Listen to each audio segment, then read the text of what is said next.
হিন্দু ধর্ম অনুযায়ী শিব থেকেই এই পৃথিবীর সৃষ্টি হয়েছে, কিন্তু এখানেই আমাদের মনে প্রশ্ন জাগে, যদি ভগবান শিব থেকেই পৃথিবীর সৃষ্টি হয়ে থাকে, তবে শিবের জন্ম কিভাবে হয়েছিল? তিনি কোথা থেকে সৃষ্টি হয়েছিলেন? ভগবান শিবের পিতা আসলে কে? চলুন আজকের ভিডিওতে আমরা হিন্দু ধর্মের সবচেয়ে প্রাচীন রহস্যটির সমাধান করার চেষ্টা করি। ভগবান শিব যদি পৃথিবীর সৃষ্টিকর্তা হন, তাহলে শিবের সৃষ্টিকর্তাকে?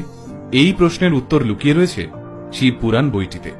এই শিব পুরাণ অনুযায়ী একবার এক ঋষি ভগবান শিবকে সরাসরি প্রশ্ন করে বসেন, হে দেবাদিদেব মহাদেব, আপনার পিতা কে?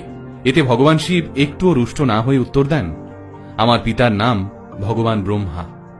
তখন সেই ঋষি বলেন, তাহলে ভগবান ব্রহ্মার পিতাকে? শিব উত্তর দেন, ভগবান ব্রহ্মার পিতা হলেন ভগবান বিষ্ণু।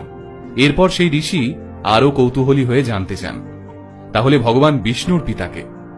এই প্রশ্নের উত্তরে ভগবান শিব মৃদু হেসে উত্তর দেন, ভগবান বিষ্ণুর পিতা আমি নিজেই। এই উত্তর পেয়ে ঘাবড়ে যান ওই ঋষি। তখন ভগবান শিব তাকে বুঝিয়ে বলেন, আসলে আমার কোনো আরম্ভ বা অন্ত নেই, আমি একটা চক্রের মতন, যার কোনো সৃষ্টি বা বিনাশ নেই, আমিই আমার সৃষ্টিকর্তা।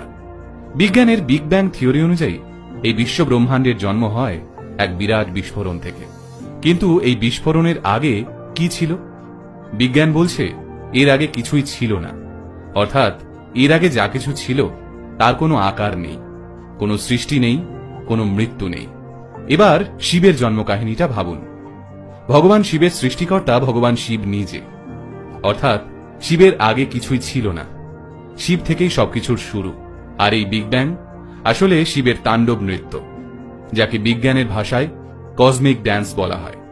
শিবের আর এক রূপ নটরাজকে এই বিগ ব্যাং এর প্রধান কারণ হিসেবে ধরা হয়। এবার চলুন নৃত্যরত নটরাজ